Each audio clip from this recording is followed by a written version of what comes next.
J'attends d'eux qu'ils clarifient et formalisent leurs demandes à l'égard de la France et de la communauté internationale. Souhaitent-ils notre présence? Ont-ils besoin de nous? Je veux des réponses claires et assumées sur ces questions. Je ne peux ni ne veux avoir des soldats français sur quelque sol du Sahel que ce soit, alors même que l'ambiguïté persiste à l'égard de mouvements anti-français. Je souhaite que nous puissions organiser une présence internationale plus forte et structurer au Sahel une nouvelle coalition autour de nous, en lien avec nos partenaires européens déjà présents. Le président français demande à nos chefs d'État africains francophones de fermer nos bouches. Parce que, selon lui, nous cultivons un sentiment anti-français. Mais vous savez très bien que c'est faux.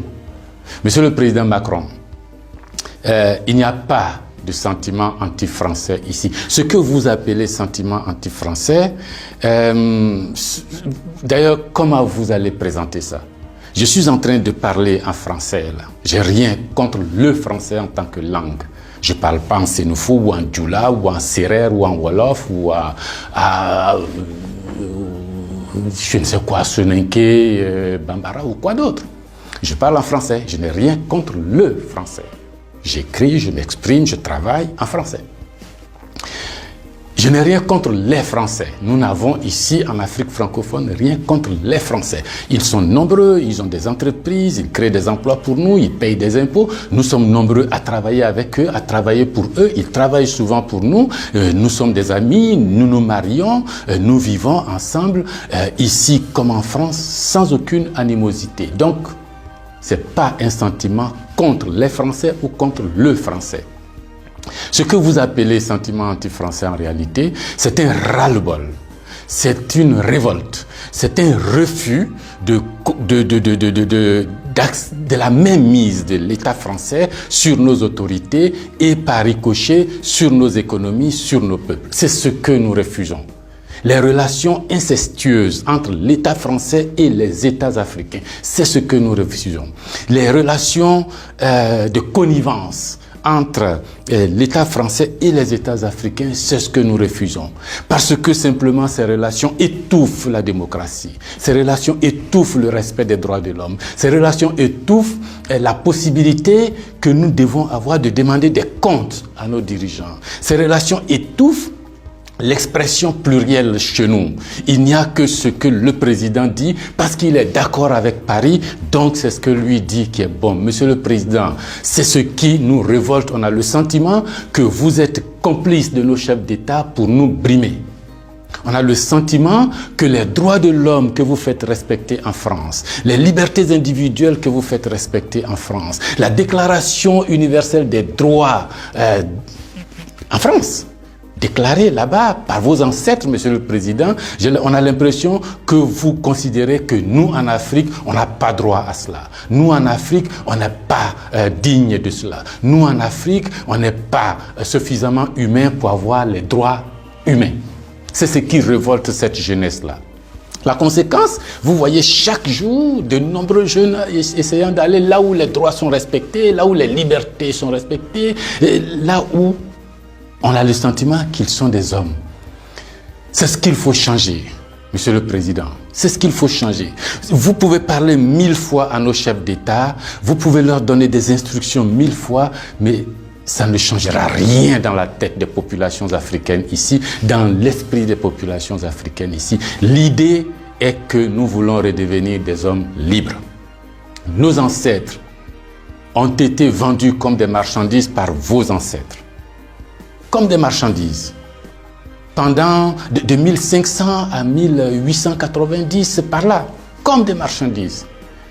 Nous fermons les yeux là-dessus. Nos parents ont été gouvernés par la décision que vos parents ont prise à Berlin de venir s'accaparer nos territoires, nous-mêmes, nos fleuves, nos rivières, nos matières premières, de prendre possession de nous. Ça a duré près d'un siècle. Fermons les yeux là-dessus. Vos prédécesseurs ont considéré que nos chefs d'État devraient être juste des délégués pour eux, pour nous maintenir ici. Comment on peut avoir le sentiment français quand on descend à l'aéroport d'Abidjan, le boulevard qu'on prend s'appelle Giscard d'Estaing. Le pont qu'on emprunte s'appelle De Gaulle. Et la route qu'on utilise pour aller à l'université s'appelle boulevard Mitterrand. Et puis partout, on a Trèche-la-Plaine, Port-Bouët, Binger. Non!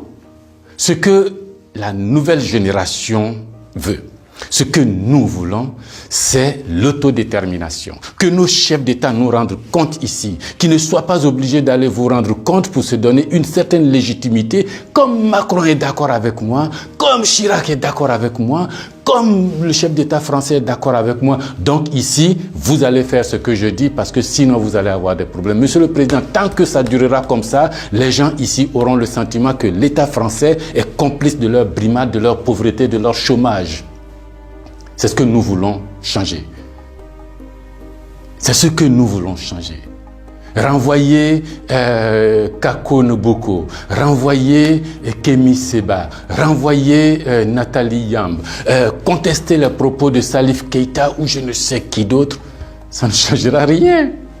C'est dans la tête de chacun. Chacun de nous, les gens, ces idées-là ont imbibé notre esprit maintenant. Le désir de liberté, vous devez connaître ça. Vos ancêtres se sont battus pour avoir cette liberté. On fait plusieurs guerres pour jouir de cette liberté. Ce que nous voulons, c'est ça. Liberté de commerce, liberté de nous organiser, nous autodéterminer, faire ce qui est bon pour nous sans nuire à vos intérêts. Mais ça ne vous dit pas de venir nous imposer vos intérêts. Si vous pensez, chers auditeurs, que ce message vaut la peine d'être diffusé et que nous soyons nombreux à nous l'approprier, sans animosité, sans bestialité, mais avec fermeté et conviction, il faut liker, il faut partager. Parce que c'est l'Afrique de demain qui se joue là.